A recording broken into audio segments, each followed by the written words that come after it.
കാഹളം അധ്യായം 15. തന്റെ തലയോട്ടിൽ നിന്ന് മുടി അപ്പാടെ പിഴുതുപോകുന്ന അനുഭവമാണ് വിനയക്കുണ്ടായത്. അവൾ കുതറാൻ ശ്രമിച്ചെങ്കിലും കോൺസ്റ്റബിൾ സുകുമാരി പിടിമുറുക്കിയതേയുള്ളൂ. ആങ്ങളുടെ കൂടെ കൂട്ടുപിടിച്ചോണ്ട് വ്യഭിചാരം നടത്തിയാൽ ആരും കണ്ടുപിടിക്കില്ലെന്ന് കരുതിയോടി നീ. പാമ്പ് ചീറ്റും പോലെയായിരുന്നു സുകുമാരിയുടെ ശബ്ദം. സാറന്മാര് വിചാരിക്കും പോലെ ഒന്നുമില്ല. ഇന്ദ്രജിത്ത് ചേട്ടൻ ഞങ്ങളോട് ഒരു വിവരം പറയാൻ വന്നതാ. വിനയ നിലവിളിച്ചു. രാത്രി പറയുന്ന വിവരമൊക്കെ എന്നതാന്ന് എനിക്കും അറിയാമടി. സുകുമാരി അവളെ വലിച്ചിഴച്ചുകൊണ്ട് മുമ്പേ നടന്നു. അത് കണ്ടപ്പോൾ ഋഷിക്ക് സങ്കടം വന്നു. എന്റെ ചേച്ചിയെ ഉപദ്രവിക്കരുത് സാറേ. അവൻ മുന്നോട്ട് കുതിച്ചെങ്കിലും പിന്നിൽ നിന്ന് പോലീസുകാരൻ കഴുത്തിന് ഒറ്റയടിയായിരുന്നു. പോലീസുകാരെ ഉപദേശിക്കുന്നടാ റാസ്കൽ. ഋഷി മുന്നോട്ട് വേച്ചുപോയി. ഇന്ദ്രജിത്ത് ആകെ സ്തംഭനാവസ്ഥയിലായിരുന്നു. നടന്നതെന്താണെന്ന് മനസ്സിലായതും അവനിലെ പൗരുഷമുള്ള ഓട്ടോ ഡ്രൈവർ ഉണർന്നു. ഇതെന്നാ സാറേ ഈ കാണിക്കുന്നത്? തന്നെ പിടിച്ചിരിക്കുന്ന പോലീസുകാരന്റെ കൈ അവൻ തട്ടിമാറ്റി. ചുമ്മാ ഉമ്മാക്കി കാണിച്ച് കുരുക്കാൻ നോക്കല്ലേ. ആഹാ, അപ്പൊ നീ രണ്ടും കൽപ്പിച്ചാ വന്നത് അല്ലട നായെ. ASI സത്യപാലൻ അലറി. എന്നിട്ടും ഇന്ദ്രജിത്ത് പതറിയില്ല. സാറേ, മാന്യമായി ഓട്ടോ ഓടിച്ച് വീട് പുലർത്തുന്നവനാ ഞാൻ. നിങ്ങൾ ഉദ്ദേശിക്കുന്ന മാതിരി സ്വഭാവമൊന്നും എനിക്കില്ല. അതൊക്കെ ഞങ്ങൾ തെളിയിച്ചോളാമടാ. പിന്നെ സത്യപാലൻ പറഞ്ഞത് ഒരു മുഴുത്ത തെറിയാണ്. ഋഷിയും വിനയും അത് കേട്ട് തലകുനിച്ചു. പോലീസുകാർ അവർ മൂവരെയും SI രമേശ് ചന്ദ്രന്റെ മുന്നിലെത്തിച്ചു. ഇന്ദ്രജിത്തിനെ കൂടി കണ്ടപ്പോൾ അയാളുടെ മുഖത്തൊരു പ്രകാശമുണ്ടായി. ആരടാ നീ? അവൻ മറുപടി പറയും മുമ്പ് സത്യപാലൻ അറിയിച്ചു. പട്ടണത്തിലെ ഒരു ഓട്ടോ ഡ്രൈവറാ സാറേ.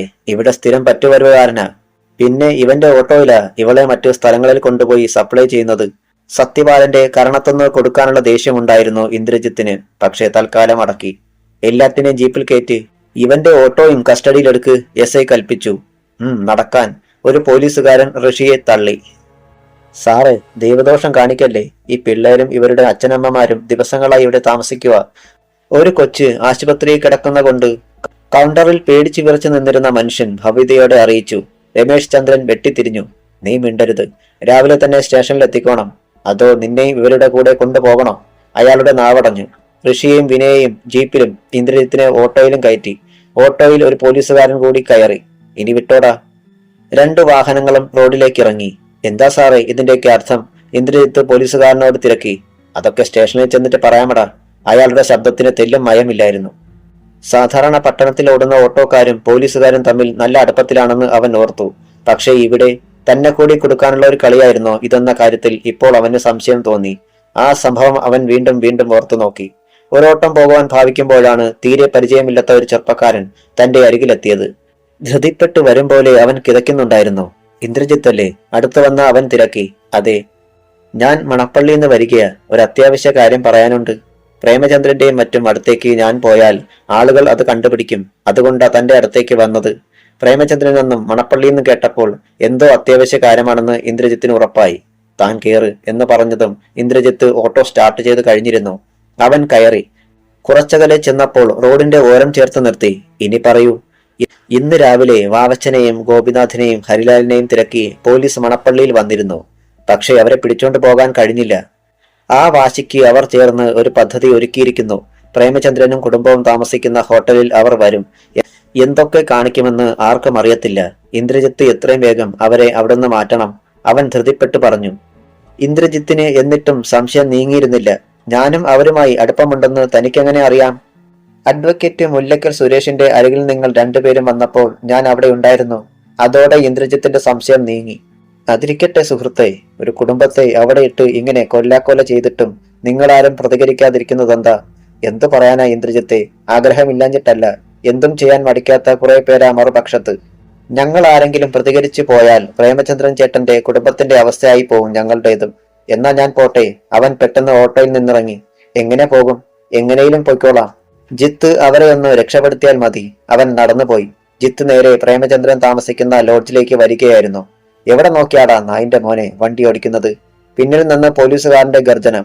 ഇന്ദ്രജിത്ത് ഞെട്ടി ഉണർന്നു. ബ്രേക്ക് ചവിട്ടി. റോഡിലെ ഗട്ടർ കാരണം പോലീസ് ജീപ്പ് പതിയെയാണ് നീങ്ങിയത്. ഒരു നിമിഷം കൂടി വൈകിയിരുന്നെങ്കിൽ ഓട്ടോ അതിന് പിന്നിൽ ചെന്നിടിക്കുമായിരുന്നു. ഗട്ടർ കഴിഞ്ഞപ്പോൾ ജീപ്പ് വീണ്ടും സ്പീഡെടുത്തു. അതിനുള്ളിൽ സീറ്റുകൾക്കിടയിലായി താഴെ ഇരുത്തിയിരിക്കുകയായിരുന്നു ഋഷിയെയും വിനയെയും. ഇരുട്ടുള്ള ഒരു ഭാഗത്ത് വെച്ച് ഒരു പോലീസുകാരന്റെ കൈ തന്റെ ശരീരത്തിലേക്ക് നീണ്ടുവന്നപ്പോൾ ഛി എന്നും പറഞ്ഞ് അവൾ അത് തട്ടിമാറ്റി. ഋഷി ഞെട്ടിപ്പോയി. അവൾ നിലവിളിച്ചു. മോളെ. ആശുപത്രിയിൽ അപ്പോൾ ആ നിലവിളി ഏറ്റുപിടിക്കുകയായിരുന്നു അമൃത. ഹോട്ടൽ ജീവനക്കാരനാണ് പോലീസ് പോയ ഉടനെ ഓടി ആശുപത്രിയിൽ ചെന്നതും വിവരം പറഞ്ഞതും. പ്രേമചന്ദ്രൻ ചകിതനായിപ്പോയി. ഈ രാത്രി തന്നെ എന്തേലും ചെയ്യണം സാറേ, അല്ലെങ്കിൽ പോലീസുകാരുടെ കയ്യിൽ കിട്ടിയേക്കുന്ന പിള്ളേരുടെ കാര്യം. അയാൾ പകുതിക്ക് വെച്ച് നിർത്തി. ചെല്ലു പ്രേമേട്ട, അല്ലെങ്കിൽ അവരെന്റെ കുഞ്ഞുങ്ങളെ കൊല്ലും. അമൃതയുടെ നിലവിളി ഉച്ചത്തിലാവുകയായിരുന്നു. ഞാൻ പോകാം അമൃതെ, നീ നിലവിളിച്ച് കൊച്ചുമോളെ കൂടി പേടിപ്പിക്കണ്ട. ഷർട്ട് എടുത്തിട്ട് പ്രേമചന്ദ്രൻ വേവലാതിയോടെ ഇറങ്ങി. ടെമ്പോ വാനിൽ ചെന്ന് കയറി. അത് സ്റ്റാർട്ട് ചെയ്യുമ്പോൾ അയാളുടെ കൈ വിറച്ചു. ഈ രാത്രിയിൽ താൻ പോലീസ് സ്റ്റേഷനിലേക്ക് ചെന്നാൽ അവർ പിള്ളേരെ വിടത്തില്ലെന്ന് അയാൾക്കുറപ്പുണ്ടായിരുന്നു. Tempo van ലക്ഷ്യമില്ലാതെ ചീറിപ്പാഞ്ഞു. തന്റെ മക്കൾ. ആ നേരത്ത് പോലീസ് സ്റ്റേഷനിൽ പോലീസുകാരുടെ മുന്നിൽ നേർന്നു നിൽക്കുകയായിരുന്നു വിനയും ഋഷിയും ഇന്ദ്രജിത്തും. SI രമേശ് ചന്ദ്രന്റെ കണ്ണുകൾ വിനയയെ പലവട്ടം അടിമുടി ഒഴിഞ്ഞു. പെങ്കൊച്ചു കൊള്ളാമെന്ന് അയാൾ മനസ്സിലോർത്തു. എന്നാലും ഈ ചെറുപ്പത്തിലെ നിനക്ക് ഇപ്പണി ചെയ്യാൻ തോന്നിയല്ലോടി? SI അത്ഭുതം ഭാവിച്ചു. സാറേ, ഞാൻ യാതൊരു തെറ്റും ചെയ്തിട്ടില്ല, കൂപ്പുകൈകളോടെ അവൾ അറിയിച്ചു. സാറിനെ ആരാണ്ട് തെറ്റിദ്ധരിപ്പിച്ചതാ. അപ്പോൾ പിന്നെ ഈ നിൽക്കുന്ന ഓട്ടോ ഡ്രൈവറോടി? ഞാനിവരോട് ഒരു കാര്യം പറയാൻ പോയതാ സാറേ. ഇന്ദ്രജിത്ത് മുന്നോട്ട് നീങ്ങി നിന്നു. എന്തു കാര്യം? അവൻ സത്യസന്ധമായി ഉള്ളത് പറഞ്ഞു കേൾപ്പിച്ചു. SI പുച്ഛഭാവത്തിൽ ചിരിച്ചു. ഇക്കഥയൊന്നും ഇവിടെ ചെലവാകത്തില്ലടാ റാസ്കൽ. ആട്ടെ, വന്നു പറഞ്ഞു എന്ന് നീ അവകാശപ്പെടുന്നവൻ എവിടെ? അവൻ അപ്പോഴേ പോയി. വിളച്ചിലെടുക്കല്ലടാ ഈ രമേശ് ചന്ദ്രനോട്. അയാൾ തന്റെ ക്യാബിനിലേക്ക് പോയി. ജില്ലാ പ്രസിഡന്റ് പങ്കജാക്ഷനെ വിളിച്ച് കാര്യങ്ങൾ പറഞ്ഞു. എന്നിട്ട് തിരക്കി. എങ്ങനെ ഒപ്പിച്ചു ആ ഓട്ടോ ഡ്രൈവറെ? അപ്പം തിന്നാ പോരെ ഇൻസ്പെക്ടറെ? ആ, ഞാൻ അങ്ങോട്ടൊന്ന് വരാം, മറ്റെന്തെങ്കിലും കാര്യത്തിനാണെന്ന ഭാവത്തിൽ. ഈ രാത്രിയിലോ? കിളുന്നുപോലെ ഒരു പെങ്കൊച്ചിനെ അല്ലയോ കിട്ടിയിരിക്കുന്നത്? അപ്പോൾ രാത്രി പകലാകത്തില്ലേ രമേശ് ചന്ദ്ര? ആവശ്യമില്ലാത്ത പണിയൊപ്പിക്കല്ലേ. ആ വാവച്ചന്റെയും മറ്റും കൂടെ നമ്മളും അകത്താകണോ? അങ്ങനെ ഉണ്ടാകാതിരിക്കാനുള്ള വഴിയൊക്കെ ഞാൻ ഉണ്ടാക്കിക്കോളാം. ഞാൻ പറയുന്നത് പോലെ താനങ്ങ് ചെയ്താൽ മതി. അയാളുടെ മറുപടി കേൾക്കാതെ തന്നെ പങ്കജാക്ഷൻ ഫോൺ വെച്ചു. രമേശ് ചന്ദ്രന്റെ നെറ്റി ചുളിഞ്ഞു. വേലിയിലിരിക്കുന്ന പാമ്പിനെ എടുത്ത് കഴുത്തിൽ ചുറ്റുകയാണോ താൻ? 10 മിനിറ്റ് കഴിഞ്ഞപ്പോൾ പങ്കജാക്ഷൻ എത്തിച്ചേർന്നു. എന്താ പ്രസിഡന്റ് രാത്രിയിൽ? ഒന്നും അറിയാത്തതുപോലെ രമേശ് ചന്ദ്രൻ തിരക്കി. ഞാൻ തിരുവനന്തപുരം വരെ ഒന്ന് പോവുകയാ. അപ്പോഴാ ഓർത്തത് നിങ്ങളുടെ ട്രാൻസ്ഫറിന്റെ കാര്യം ശരിയാക്കി കളയാമെന്ന്. ഇവിടെ കാണുമോ അതോ ക്വാർട്ടേഴ്സിലായിരിക്കുമോ എന്ന് സംശയിച്ചാ കയറിയത്. അയാൾ ഋഷിയുടെയും മറ്റും നേരെ തിരിഞ്ഞു. ഇതാ പ്രേമചന്ദ്രന്റെ മക്കളല്ലേ? എന്താ ഇവിടെ? വകുപ്പ് പ്രോസ്റ്റിറ്റ്യൂഷനാ. ഇപ്പോൾ കൊണ്ട് വന്നതേയുള്ളൂ. കഷ്ടം, അയാൾ ദുഃഖം ഭാവിച്ചു. ഓരോരുത്തരുടെ അവസ്ഥയെ ഇന്ദ്രജിത്തിനെ അയാൾ ശ്രദ്ധിച്ചത് കൂടിയില്ല. പെട്ടെന്നാണ് മുറ്റത്ത് ഒരു ടെമ്പോ വാൻ വന്നു നിന്നത്. എല്ലാവരും തലതിരിച്ച് വാതിൽക്കലേക്ക് നോക്കി. പപ്പ, ഋഷിയും വിനയും ഒന്നിച്ചു പറഞ്ഞു. ഒരു ഭ്രാന്തനെ പോലെ പ്രേമചന്ദ്രൻ അകത്തേക്ക് ഓടി വന്നു. മക്കളെ, പപ്പ. അവർ പരസ്പരം അടുക്കാൻ, പക്ഷേ പോലീസുകാർ സമ്മതിച്ചില്ല. നില്ല്, നിങ്ങൾക്കെന്ത് വേണം? ASA സത്യപാലൻ പ്രേമചന്ദ്രനെ പിന്നോട്ട് തള്ളി. എന്റെ മക്കൾ എന്തു ചെയ്തിട്ടാ സാറേ അവരെ പിടിച്ചുകൊണ്ട് പോന്നത്? പച്ച മലയാളത്തിൽ പറഞ്ഞാൽ വ്യഭിചാരം. അതാ തന്റെ മോള് ചെയ്തത്. മോൻ അതിന് കൂട്ടുനിൽക്കുന്നു, മനസ്സിലായോ? സാറേ, പോലീസ് സ്റ്റേഷനാണ് എന്നത് മറന്ന് പ്രേമചന്ദ്രന്റെ ഒച്ച ഉയർന്നു പൊങ്ങി. അനാവശ്യം പറയരുത്. എന്റെ മക്കൾ അത്തരക്കാരല്ല. അല്ലഞ്ഞിട്ടാണോടോ പിന്നെ ഈ തൊണ്ടിയോടെ പിടികൂടിയത്? എല്ലാം കേട്ടുനിന്ന പങ്കജാക്ഷനാണ് ചോദിച്ചത്. പ്രേമചന്ദ്രൻ വെട്ടിത്തിരിച്ചു. അയാളുടെ കണ്ണുകളിലേക്ക് 2 തീപ്പൊട്ടുകൾ പാറി വീണു. ജ്വലിക്കാൻ തുടങ്ങിയിരുന്നു. ഓ, താനോ? ഇപ്പോൾ എനിക്കെല്ലാം മനസ്സിലായി. താൻ കൂടി ചേർന്നുകൊണ്ടുള്ള ഒരു നാടകമാണിത് അല്ലേ? മിസ്റ്റർ, സൂക്ഷിച്ചു സംസാരിക്കണം. രമേശ് ചന്ദ്രൻ കൈ ചൂണ്ടി. ഇൻസ്പെക്ടർ സാറേ, എന്റെ മക്കളെ എനിക്കിപ്പം വിട്ടുകിട്ടണം. ഇയാളുടെ കൂടെ നിന്ന് വൃത്തികെട്ട കളികൾ നടത്തിയാൽ നിങ്ങൾക്കും ഞാൻ മാപ്പ് തരില്ല. നീ എന്നാ കോപ്പ് ചെയ്യടാ റാസ്കൽ. ഇറങ്ങിപ്പോയില്ലെങ്കിൽ നിന്നെ ഞാൻ അകത്താക്കും. SI ആക്രോശിച്ചുകൊണ്ട് അയാൾക്ക് നേരെ ചെന്നു. പ്രേമചന്ദ്രൻ അറിയാതെ പിന്നോട്ട് മാറി. പിന്നെ തന്റെ മക്കളെയും ഇന്ദ്രജിത്തിനെയും ഒന്ന് നോക്കിയിട്ട് എന്തോ തീരുമാനിച്ചുറച്ച മട്ടിൽ ഇറങ്ങിപ്പോയി. രമേശ് ചന്ദ്രനും പങ്കജാക്ഷനും പരസ്പരം നോക്കി ചിരിച്ചു. വന്നേ ഇൻസ്പെക്ടറെ, ഒരു കാര്യം പറയട്ടെ. പങ്കജാക്ഷൻ രമേശ് ചന്ദ്രനെയും വിളിച്ചുകൊണ്ട് ക്യാബിനിൽ കയറി. വിനയെ ഈ രാത്രിയിൽ സ്റ്റേഷനിൽ നിന്ന് മറ്റൊരിടത്തേക്ക് മാറ്റുന്നതിന് അവർ പല പദ്ധതികളെക്കുറിച്ചും ആലോചിച്ചു. അവസാനം പങ്കജാക്ഷൻ മുന്നോട്ട് വെച്ച ആശയം രമേശ് ചന്ദ്രനും സ്വീകാര്യമായി. മതി, അത് മതി. ഇരുവരും പുറത്തു വന്നു. സുകുമാരി എന്ന് വിളിച്ചിട്ട് രമേശ് ചന്ദ്രൻ നിർദ്ദേശം കൊടുക്കാൻ ഭാവിക്കുകയായിരുന്നു. പൊടുന്നനെ കുറെ ഓട്ടോകളുടെ ശബ്ദം കേട്ടു. ചുളിഞ്ഞ നെറ്റിയോടെ SI പുറത്തേക്ക് നോക്കി. ഓട്ടോകൾ ഒന്നിനു പുറകെ ഒന്നായി സ്റ്റേഷൻ മുറ്റത്തേക്ക് ഇരമ്പി കയറുകയാണവ. 5ഉം 10ഉമല്ല, 100 കണക്കിന് ഓട്ടോകൾ. SI രമേശ് ചന്ദ്രന്റെയും പങ്കജാക്ഷന്റെയും മുഖം വിളറി വെളുത്തു. അധ്യായം 16. ഓട്ടോകൾ കൊണ്ട് മുറ്റം നിറഞ്ഞു. ബാക്കിയുള്ളവ പോലീസ് സ്റ്റേഷനിൽ നിന്ന് പുറത്തേക്കുള്ള വഴികളിലും നിരന്നു. ആ പട്ടണത്തിലെ മുഴുവൻ ഓട്ടോകളും അവിടെ എത്തിയിട്ടുണ്ടെന്ന് SI രമേശ് ചന്ദ്രന് തോന്നി. അയാൾ വിയർപ്പ് വീണു തുടങ്ങിയ മുഖത്തോടെ പങ്കജാക്ഷനെ നോക്കി. പങ്കജാക്ഷനും ഇങ്ങനെയൊന്ന് സ്വപ്നേവി കരുതിയിരുന്നില്ല. ഇന്ദ്രജിത്തിന്റെ മുഖത്തൊരു മന്ദഹാസം മിന്നി മറഞ്ഞു. സത്യപാല, രമേശ് ചന്ദ്രൻ വിളിച്ചു. ആ വിളിയുടെ അർത്ഥം മനസ്സിലാക്കിയ ASI പെട്ടെന്ന് പോലീസുകാരെയും കൊട്ടി വാതിൽക്കലേക്ക് നീങ്ങി. അപ്പോഴേക്കും ഓട്ടോ ഡ്രൈവർമാരുടെ സംഘം പോലീസ് സ്റ്റേഷന്റെ വാതിൽക്കലേക്ക് ഇരമ്പിക്കയറി വന്നു കഴിഞ്ഞിരുന്നു. എന്താ എല്ലാവരും കൂടി എങ്ങോട്ട് ഇരച്ചുകയറി പോകുക? ASI ശബ്ദമുയർത്തി. ഞങ്ങളിൽ ഒരാളെ കള്ളക്കേസിൽ കുടുക്കി ഇവിടെ പിടിച്ചു വെച്ചിരിക്കുന്നു എന്നറിഞ്ഞു വന്നതാ ഞങ്ങള്, മുന്നിൽ വന്ന ഓട്ടോ ഡ്രൈവർ പറഞ്ഞു. കള്ളക്കേസാണോ ശരിക്കുമുള്ള കേസാണോ എന്ന് തീരുമാനിക്കുന്നത് നിങ്ങളല്ലല്ലോ. വ്യക്തമായ തെളിവോടും കാര്യങ്ങൾ നേരിട്ട് കണ്ടുമാ ഞങ്ങൾ അവനെ കസ്റ്റഡിയിലെടുത്തത്, സത്യപാലൻ പല്ലുകൾ കടിച്ചമർത്തി പറഞ്ഞു. അതുകൊണ്ട് നിങ്ങൾ പോയാട്ടെ, നിയമം അതിന്റെ വഴിക്ക് നീങ്ങിക്കൊള്ളും. പോലീസിന്റെ നിയമത്തെക്കുറിച്ച് ഞങ്ങളെ പഠിപ്പിക്കേണ്ട സാറേ. നിങ്ങൾ നിരപരാധികളെ കുറ്റവാളികളെ മാന്യന്മാരും ആക്കുന്നവരാന്ന് ഞങ്ങൾക്കും അറിയാം. മറ്റൊരു ഡ്രൈവർ ഏറ്റുപിടിച്ചു. സാറന്മാര് എന്ത് പറഞ്ഞാലും ഇന്ദ്രജിത്തിനെയും കൊണ്ടേ ഞങ്ങൾ പോകൂ. സംസാരമെല്ലാം SI രമേശ് ചന്ദ്രനും പങ്കജാക്ഷനും ശ്രദ്ധിക്കുന്നുണ്ടായിരുന്നു. നമ്മൾ ഉദ്ദേശിക്കുന്ന രൂപത്തിൽ ഇനി കാര്യങ്ങൾ നടക്കുമെന്ന് തോന്നുന്നില്ല പങ്കജാക്ഷൻ സാറേ. കടന്നൽ കൂട് ഇളകിയതുപോലെയല്ലേ ഇവന്മാര് വന്നിരിക്കുന്നത്? SI പങ്കജാക്ഷനെ നോക്കി. എന്തു ചെയ്യണമെന്നറിയാതെ നിൽക്കുകയായിരുന്നു പങ്കജാക്ഷനും. കഴിഞ്ഞ കുറച്ചു സമയത്തിനുള്ളിൽ പല സ്വപ്നങ്ങളും കണ്ടതാണ്. ഈ കിളുന്ന പെണ്ണിനോടൊന്നിച്ച് കുറച്ച് മണിക്കൂറുകൾ. സ്ത്രീ പീഡനവും തേങ്ങാക്കൊലയുമൊന്നും തന്റെ പേരിൽ വരില്ലായിരുന്നു താനും. കാരണം അവൾ ബന്ധപ്പെട്ടത് ഇന്ദ്രജിത്തുമായാണെന്ന് താൻ സ്ഥാപിച്ചെടുത്തേനെ. പുറത്തെ ബഹളങ്ങളുടെ യഥാർത്ഥ കാരണം ഋഷിയും വിനയും അപ്പോഴും തിരിച്ചറിഞ്ഞിരുന്നില്ല. എങ്കിലും ഇന്ദ്രജിത്തിന്റെ മുഖത്തെ സന്തോഷത്തിന്റെ ഭാവം കണ്ടപ്പോൾ അവർക്കും അല്പം ആശ്വാസം തോന്നി. ഓട്ടോകൾക്ക് പിന്നിൽ ടെമ്പോ വാനിട്ട് അങ്ങോട്ട് നടന്നു വരികയായിരുന്നു പ്രേമചന്ദ്രനും. നിരാശയോടെ എങ്ങോട്ടെന്നില്ലാതെ പോകുമ്പോഴാണ് അയാൾക്ക് ഇങ്ങനൊരു ആശയം തോന്നിയത്. ആദ്യം കണ്ട ഓട്ടോ ഡ്രൈവറോട് വിവരം പറഞ്ഞു. ചേട്ടൻ ഒന്നുകൊണ്ട് വിഷമിക്കണ്ട, ഞങ്ങൾ വേണ്ടത് ചെയ്തോളാം എന്ന് പറഞ്ഞിട്ട് മിന്നൽ പോലെ ആ ചെറുപ്പക്കാരൻ ഓട്ടോ വിട്ടുപോകുന്നതാണ് കണ്ടത്. പിന്നീട് എത്ര വേഗത്തിലാണ് ഡ്രൈവർമാർ ഒത്തുകൂടിയത്. അറിഞ്ഞവർ ഓട്ടം പോലും കളഞ്ഞ് പാഞ്ഞെത്തുകയായിരുന്നു. ഇനിയും ചിലരുണ്ട്, അവർ എവിടേക്കോ പോയിരിക്കുകയാണ്. ചേട്ടൻ ധൈര്യമായിട്ട് സ്റ്റേഷനിലേക്ക് പൊയ്ക്കോ, ഞങ്ങൾ ഉടനെ അങ്ങെത്തും എന്ന് തന്നെ ധൈര്യപ്പെടുത്തുകയും ചെയ്തു. ഓട്ടോ ഡ്രൈവർമാരുടെ തിക്കും തിരക്കും കാരണം പ്രേമചന്ദ്രന് പോലീസ് സ്റ്റേഷന്റെ വാതിൽക്കലേക്ക് എത്താൻ പോലും കഴിഞ്ഞില്ല. എന്തായാലും അറസ്റ്റ് ചെയ്തവരെയും കൊണ്ടല്ലാതെ ഞങ്ങൾ മടങ്ങത്തില്ല സത്യപാലൻ സാറേ. ASIയെ പരിചയമുള്ള ആരോ പറയുന്നു. നിങ്ങൾ പോലീസ് സ്റ്റേഷൻ ആക്രമിക്കാൻ ഭാവിക്കുകയാണോ? വേണ്ട, വകുപ്പ് മാറും. ഒരു പോലീസുകാരൻ ശബ്ദം ഉയർത്തി. ആക്രമിക്കേണ്ടി വന്നാൽ അതിനും ഞങ്ങൾ മടിക്കത്തില്ല സാറേ. കല്ലിന്മേൽ കല്ല് ശേഷിക്കാതെ ഈ കെട്ടിടം തിരപ്പാക്കാൻ ഞങ്ങൾക്ക് അരമണിക്കൂർ പോലും വേണ്ടി വരത്തില്ല. വാക്കേറ്റം മുറുകുകയാണ്. ഇനി എന്തും സംഭവിക്കാം. അനങ്ങാതെ നിന്നാൽ അത് കുഴപ്പമാണെന്ന് SI രമേശ് ചന്ദ്രന് ഉറപ്പായി. പിന്നെ എല്ലാറ്റിനും താൻ ഒറ്റയ്ക്ക് മറുപടി നൽകേണ്ടി വരും. പങ്കജാക്ഷൻ രാഷ്ട്രീയക്കാരനാണ്. ചന്തിയിലെ പൊടിയും തട്ടി ഒന്നും അറിയാത്ത പോലെ അങ്ങ് പോവുകയും ചെയ്യും. ഇത്രയും പോലീസിനെ കൊണ്ട് അവരെ നിയന്ത്രിക്കാൻ കഴിയില്ല. മെസ്സേജ് കൊടുത്ത് വേറെ പോലീസിനെ വരുത്തു രമേശെ, പങ്കജാക്ഷൻ ധൃതി കൂട്ടി. രമേശ് ചന്ദ്രൻ അയാളെ രൂക്ഷമായി ഒന്ന് നോക്കി. അപ്പോൾ വാതിൽക്കൽ നിന്ന് ഓട്ടോക്കാർ അലറി. എടോ പങ്കജാക്ഷ, പാതിരാത്രിക്ക് തനിക്കെന്താടോ ഇവിടെ കാര്യം? ഇതിന്റെയൊക്കെ പിന്നിൽ താനല്ലേ? ഇങ്ങോട്ടിറങ്ങി വാടാ മോനെ, നിന്നെ കാണിച്ചു തരാം. പങ്കജാക്ഷൻ ഭയന്ന് SIയുടെ പിന്നിലേക്ക് മാറി. പോലീസുകാർ ലാത്തി കുറുകെ പിടിച്ച് ഡ്രൈവർമാരെ തടഞ്ഞു നിർത്തിയിരിക്കുകയാണ്. എന്നാലും ഏതു നിമിഷവും അവർ അകത്തേക്ക് കയറാവുന്ന അവസ്ഥ. രമേശ് ചന്ദ്രൻ മുന്നോട്ട് നീങ്ങി ഇന്ദ്രജിത്തിന്റെ അടുത്തെത്തി. നിന്റെ കൂട്ടുകാരോട് മടങ്ങിപ്പോവാൻ പറയട വേഗം. ഇല്ല, അത് നടക്കുകയല്ല സാറേ, ഞങ്ങളെയും കൊണ്ട് അവര് പോകൂ, തെല്ലും കൂസാതെ അവൻ അറിയിച്ചു. കൈവീശി അവന്റെ കരണത്തുനിന്ന് കൊടുക്കാൻ ഭാവിച്ചതാണ് രമേശ് ചന്ദ്രൻ. പക്ഷേ അത് രംഗം കൂടുതൽ വഷളാക്കുമെന്ന് വെച്ച് അടക്കി. ഇന്ദ്രജിത്തിനെ അടിമുടിയൊന്ന് നോക്കിയിട്ട് അയാളും വാതിൽക്കലെത്തി. നിങ്ങൾ കുഴപ്പമൊന്നും കാണിക്കാതെ പിരിഞ്ഞു പോകണം.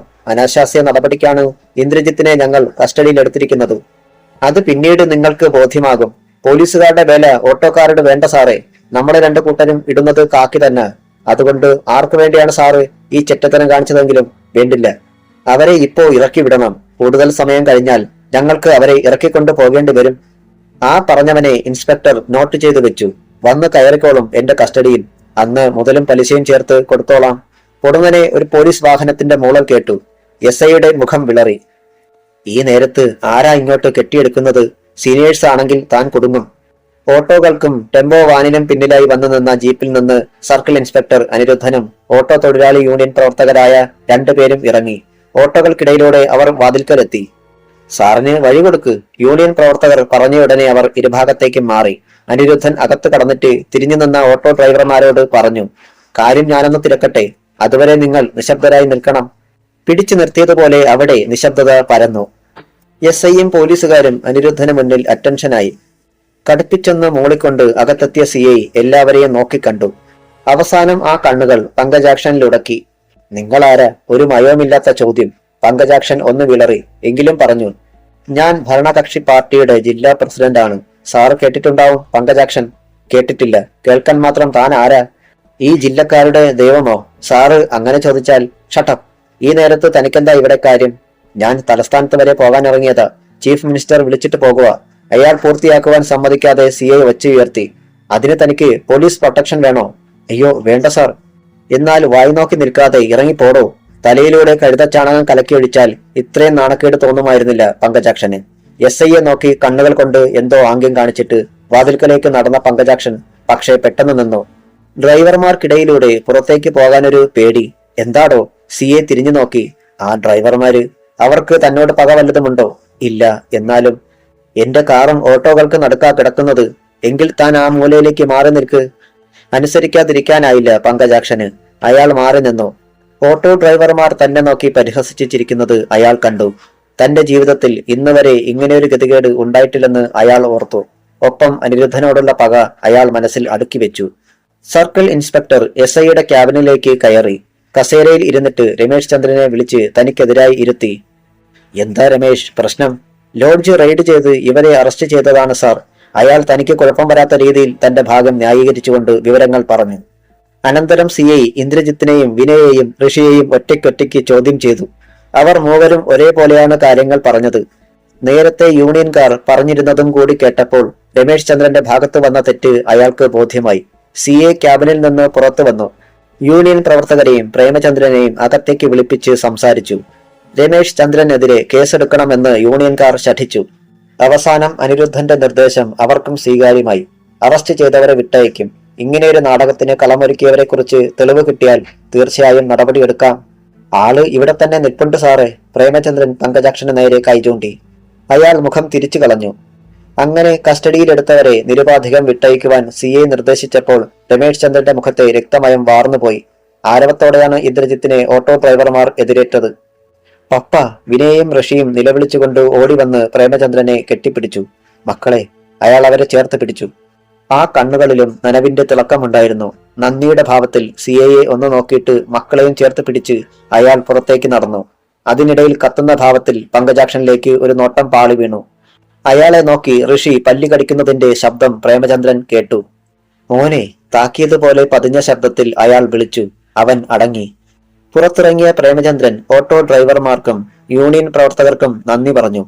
ഇന്ദ്രജിത്ത് അയാളുടെ കരം കവർന്നു. എന്നെ അവിടേക്ക് പറഞ്ഞു വിട്ടവന്റെ മുഖം ഒരിക്കലും എന്റെ മനസ്സിൽ നിന്ന് മാറത്തില്ല. അവനെ ഞാൻ കണ്ടുപിടിക്കും. ആരുടെ കളിയായിരുന്നു ഇതിന്റെ പിന്നിലെന്ന് അറിയുകയും ചെയ്യും. ചേട്ടൻ ധൈര്യമായിട്ട് പോയാട്ടെ. ഓട്ടോകൾക്കിടയിലൂടെ പ്രേമചന്ദ്രനും മക്കളും നടന്നു. അപ്പോൾ പോലീസ് സ്റ്റേഷനുള്ളിൽ നിന്ന് പതിയെ പുറത്തേക്ക് നീങ്ങിത്തുടങ്ങിയിരുന്നു പങ്കജാക്ഷനും. രമേശ്! CI അനിരുദ്ധൻ SIയെ വിളിച്ചു. സാർ, ഇനി ഇത്തരം ഒരു കാര്യത്തിന് നിങ്ങൾ മുതിർന്നാൽ. Sorry sir. അങ്ങനെ പറയുമ്പോൾ താൻ പോടോ പുല്ലേ എന്നാണ് അയാൾ മനസ്സിൽ വിചാരിച്ചത്. പ്രേമചന്ദ്രൻ മക്കളുമായി ആശുപത്രിയിലെത്തി. വാതിൽക്കൽ ഇടനാഴിയിലേക്ക് നോക്കി നിൽക്കുകയായിരുന്നു അമൃത. ഇടനാഴിയുടെ ഇങ്ങേയറ്റത്ത് അവരെ കണ്ടതും അവൾ ഓടി വന്നു. മക്കളെ! മമ്മി! ഇടനാഴിയിൽ കസേരകളിൽ ഇരുന്നുറങ്ങുകയായിരുന്നവർ കാര്യമറിയാതെ കണ്ണു തുറന്നു.